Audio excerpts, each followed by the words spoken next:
So I started taking my skincare journey seriously. So let me show you guys my face routine in the morning. Went to the bathroom. I have to wash my hand, wet my face and my neck area. Pause there to brush my teeth, wash my tongue very well. It is very important.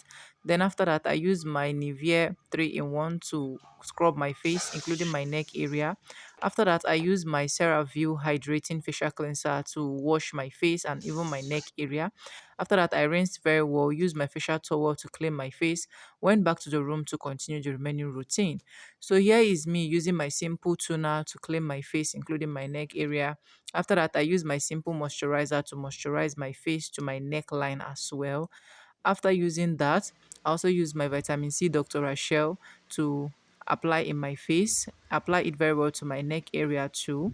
Then I use my sunblock, which is the Gavia sunblock, to rub in my face as well, including my neck area. So as at this point, this is what I do every morning, and this is the process of my face. Don't think that I'll come and tell you guys that my face is perfect yet. My face is not perfect yet, but it's getting to that point.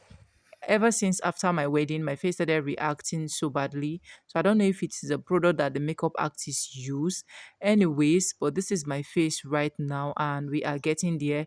Everything is getting into pack. And yeah, let me know what you think. Like, comment, follow, and share. Bye. Love you guys. Mwah.